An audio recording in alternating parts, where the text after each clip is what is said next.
Come on guys. अरे भाई पकड़ माँ की आग पकड़ भाई उठा भाई। গুড মর্নিং আজ গ্যাং, ওয়েলকাম ব্যাক তোমাদের সকলকে স্বাগত জানাই আবার একটা নতুন ব্লগে। আজকে আমরা যাচ্ছি শিম্পাঞ্জি ওয়াটারফলস। আজকে সাইকেল রাইড করে নয়, ঠিক আছে, কারণ কিছু কারণবশত আজকে বাইকে যাচ্ছি। আর সাথে আছে সৌরভ, কোরিয়ান আর সচিন আমার সাথে গিয়েছিল ফার্স্ট টাইম এক বছর আগে 65 দিন আগে, তো ওই 365 দিন আগে। যাই হোক, ওই কোথায় জানো, ডাউহিল স্কুলের সামনে, না ডাউহিল স্কুলের সামনে। তো আজকে আবার সেকেন্ড টাইম যাচ্ছে। কোথায় গেল রে? সেকেন্ড টাইম যাচ্ছে চিম্পাঞ্জি ওয়াটারফলসে। তো চলো যাওয়া যাক। ফেসে গেছি আমরা এখন বেঙ্গল সাফারির সামনে। ঠিক আমাদের এই হনুমান ব্যক্তি কিনে আসেনি, লাইসেন্স নিয়ে আসেনি, গাড়ির পেপার নিয়ে আসছে কিন্তু লাইসেন্সটা নিয়ে আসেনি। এটার জন্য আমাদেরকে এখন দাঁড়িয়ে রেখেছে পুলিশ। চলো এটা দেখিয়ে বেরোবো এখান থেকে। গাইস আমরা এখন আছি সেবকে, ইন্টার করে ফেলেছি। তিস্তার জল এত বেড়েছে, থই করছে একেবারে। এই দেখো জাস্ট প্রচুর জল বেড়েছে। আরে বৃষ্টির মধ্যে পাহাড়ের রাস্তা আরো দারুণ লাগছে।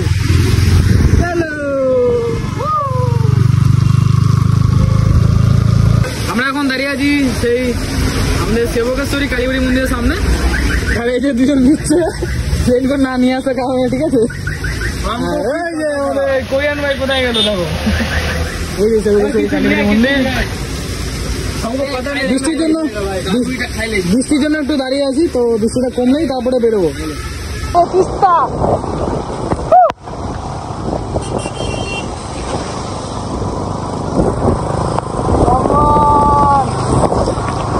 দারুণ লাগছে, দারুণ এক্সপিরিয়েন্স।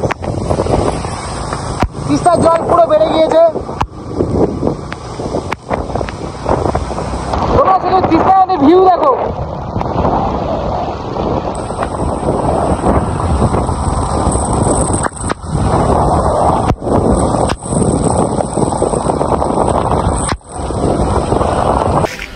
তোমরা এখন সেবক কালীবাড়ি মন্দির পার করে চলে আসবে সোজা। কালীজোড়া ড্যাম পার করার পরে তোমরা দেখতে পাবে এইরকম একটা হোয়াইট কালারের ব্রিজ, যেটা বানানো হচ্ছে টানেলের মাধ্যমে, ঠিক আছে। সেবক আসার পরে প্রথমে পড়বে এরকম একটা ব্রিজ, এটা হচ্ছে সেকেন্ড নাম্বার। তবে আসার পরে বাদিকে দেবে একটা সাইনবোর্ডে লেখা আছে এখানে সব মাংপো, ঘুম, দার্জিলিং এত কিলোমিটার। তো সেবক থেকে আসার সময় এই রাস্তা থেকে বাদিকে ঢুকতে হবে। বাদিকে ঢোকার পরে দেখতে পাবে এরকম একটা সাইনবোর্ড, আর এই রাস্তা ধরে চলে যাবে সোজা। তাহলে এই লোকেশনের রাস্তায় ঢুকে পড়বে। টার্নিংটা তোমাদেরকে দেখিয়ে দিচ্ছি আরেকবার। সেবক থেকে আসার সময় এরকম একটা মোড় পড়বে, এরকম একটা ব্রিজ বানানো হচ্ছে টানেলের মাধ্যমে, আর তার বাঁ দিকে রাস্তাটা চলে যাচ্ছে সোজা। এখান থেকে আর মাত্র বেঁচে আছে 13 কিলোমিটার আমাদের ওয়াটারফলস। জাদু ক্রিসফোর আসছে। যাই হোক, আমরা লোকেশনে গিয়ে পৌঁছই, তারপর তোমাদেরকে প্রপারলি ভালো মতো লোকেশনটা শেয়ার করবো। মাত্র 2 মিনিট আগে দেখা যাচ্ছিল পুরো তিস্তা নদীটা ক্লিয়ার। এখন দেখো পুরো মেঘগুলো একবারে তিস্তা নদীর ওপরে উঠে আছে। ওই দেখো সুন্দর লাগছে একেবারে দেখতে। আমরা পাম্বো ফরেস্ট পার করে চলে এসেছি। কেমন লাগছে ভাই বল, এক্সপিরিয়েন্স গুলো বল তোদের। আমার খুব ভালো লাগছে। তোর কোরিয়ান? ঠান্ডা লাগছে, ঠান্ডা লাগছে। আমরা লোকেশন ভুল করে ফেলেছি, ঠিক আছে। এখন একজন গেল এই জঙ্গলের ভেতরে, লোকেশন আর কাজ করছে না। রাস্তা দেখাচ্ছে গুগল ম্যাপে, কিন্তু গুগল ম্যাপ সেটা রং দেখাচ্ছে, সেটারই খোঁজ চলছে। ওই দেখো একজন ভেতরে গিয়েছে, জল পড়তে দেখছি ওখানে কাজ করছে কিনা। আমি একটু কন্ট্যাক্ট করিনি একজনের সাথে, তারপর তোমাদেরকে লোকেশনটা ভালো মতো বলছি। র্যাম্বি খোলা ভিউ পয়েন্ট বেঁচে আছে আর মাত্র 4 কিলোমিটার। লোকেশন দেখে এগিয়ে যাচ্ছি। প্রথমে লোকেশন ভুল লুকিয়ে গিয়েছিলাম রং রাস্তায়, এবার ম্যাপটা আমি দেখছি। এই রাস্তাটা দেখে মনে হচ্ছে সেমন কোনো লোক আসে না, আশেপাশে লোকই আসে গ্রামের। ঠান্ডা লাগা শুরু হয়ে গেছে ভাই। এই রাস্তাটা দিয়ে আবার দার্জিলিং হয়ে বের হওয়া যায়, লোকেরা বললো। আর 4 কিলোমিটার। ভিউ দেখো, ভিউ কত সুন্দর ভিউ, দারুণ।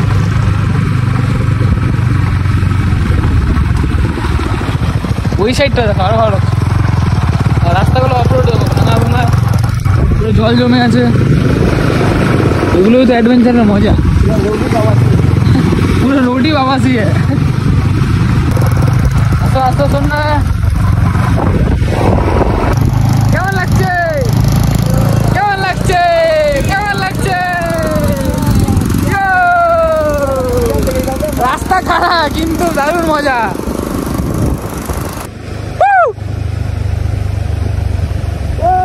हैप्पी गाइस, हैप्पी हैप्पी রাত বন যায়। আমরা ডেস্টিনেশনে পৌঁছে গেছি, এখান থেকে শুরু হচ্ছে আমাদের ট্রেকিংটা। কিন্তু জলের যা স্রোত বাবা রে, ভাই ঠান্ডা লাগছে, পড়লে অবস্থা শেষ, পুরো ধোঁয়া উঠছে ওখান থেকে দেখো সব করে। আর জলের যা পাওয়ার, পড়লেই অবস্থা শেষ, দেখেই মনে হচ্ছে এই রাস্তা দিয়ে হেঁটে হেঁটে যেতে হবে সামনে। চলো যাওয়া যাক, বাইকগুলো এখানে পার্কিং করে দিয়েছি, চলো। Come on guys, अरे भाई पकड़ पकड़ माँ की आँख, पकड़ भाई, उठा उठा उठा भाई। গাইস এই রাস্তা প্রচুর রিস্কি হয়ে গেছে, বৃষ্টি হওয়ার জন্য জল বেড়ে যাওয়ার কারণে প্রচুর রাস্তা স্লিপ। এক্ষুনি সচিন পড়ে গিয়েছিল, মাথাটা শুধু ফাটে নাই। দেখি ফলসের রাস্তাটা যে কোনটা সেটা খুঁজে পাচ্ছি না। আমার তো মনে হয় না উপরে যাওয়ার রাস্তা আছে এদিকে, কারণ প্রচন্ড রিস্কি রাস্তা এটা। গাইজ এটা হচ্ছে র্যাম্বিখোলা ওয়াটারফলস, এখানকার লোকাল লোকেরা বললো। তো আমরা রং রাস্তায় চলে এসেছি, আবারও যেতে হবে ওপরে। একটা মানে বললো ওখানে আর্মির ফটো দেওয়া আছে, তো ওই ফটোর ডান দিক দিয়ে যেতে হবে ট্রেকিং করে। রাস্তা খুব ভয়ানক কিন্তু লোকেশন খুব সুন্দর। তবে এই লোকেশনটা কোনো কম নয়, দারুণ দেখতে লাগছে ওয়াটারফলসটা, দারুণ অসাধারণ। দেখো কত সুন্দর লাগছে। চলো আমরা ওই লোকেশনটা যাব। এই ওয়াটারফলসের জলটা যাচ্ছে ওখানে, ওটা আরো বড় হয়েছে ওখানে গিয়ে। আমাদের ট্রেকিংটা শুরু হয়ে গেছে ঘন জঙ্গলের মধ্যে দিয়ে, খুব রিস্কি একটা রাস্তা, পুরো ঘাসের রাস্তাগুলো একটু স্লিপ করে যাবে, ঠিক আছে? যদি আসা একদম সাবধান। এখানে গাইডলাইন্সের জন্য 600 টাকা করে, গাইডলাইন্সের জন্য 600 টাকা করে নেয়। তো আমরা ওখান থেকে লোকেশনটা জেনে সেই দাদাটার থেকে আমরা গাইডলাইন ছাড়াই চলে এসেছি, খালি লোকেশনটা জেনে। কারণ 600 টাকার ব্যাপার আছে গাইস, খেতে তো হবে। কারণ দেশি ছেলের একটু অন্যরকম জোশ, কিন্তু তোমরা গাইডলাইন্স নিয়ে আসবে, ঠিক আছে? না হলে কিন্তু খুব প্রবলেম হয়ে যাবে। আমরা এই রাস্তা ধরে সোজা চলে যাচ্ছি, মাটির রাস্তা দিয়ে, খুব ঘন জঙ্গল। দেখো দেখো এখানকার রাস্তা দেখো, অনেক রিস্কি আছে কিন্তু। হ্যাঁ, গাইডলাইন্স ছাড়া আসা একদমই পসিবল না। আমাদের মতো তোমরা একদমই করো না, নাহলে খুব প্রবলেমে পড়বে। আমরা গরিব তাই এরকম করতেছি, আমরা গরিব তাই জন্য এরকম করছি। সৌরভ সেটাই বলছে, আসলে গরিব। ওয়াটারফলসের সাউন্ড পুরোপুরি শোনা যাচ্ছে একেবারে। চলো, হেভি রাস্তা, হেভি রাস্তা, হেভি রিস্কি, হেভি ভিউ। ডান দিকে পড়লেই পুরো খাই, অবস্থা টাইট একেবারে। আমি রেকমেন্ড করবো তোমরা একদমই এসো না প্লিজ, একেবারেই না ভাই। কেউ আছিস না, কেউ এসো না।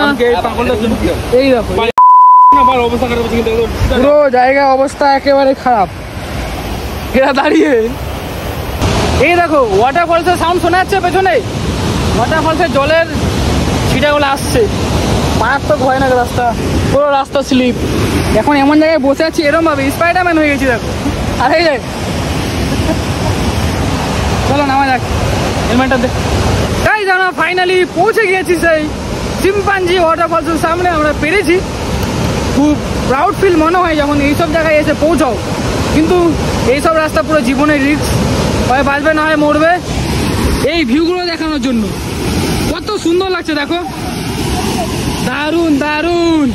এখানে জলের সাউন্ডটা পুরো হালকা, কিন্তু এখানে প্রচুর স্রোত, প্রচুর প্রচুর। অনেক বড় ওয়াটারফল ভাই, অনেক বড়। না আমরা একটা ফ্রেমে পরিণত করলাম। পেরেছি আমরা পেরেছি পৌঁছতে, কোনো গাইডলাইন ছাড়াই আমরা এসছি।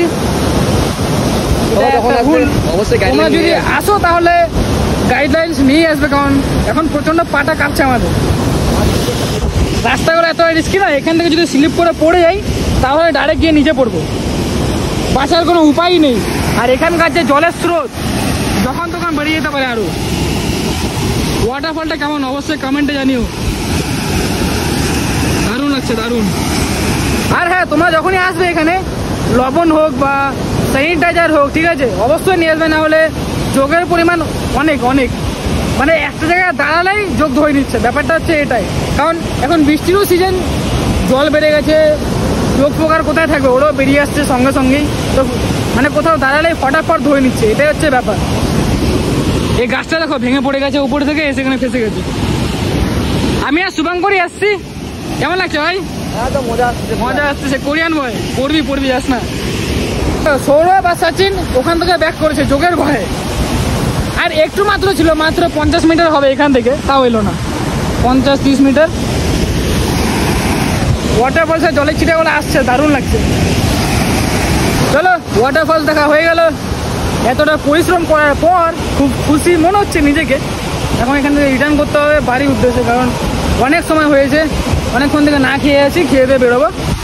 আর একবার ওয়াটারফলসটা দেখে নাও, দারুণ কিন্তু।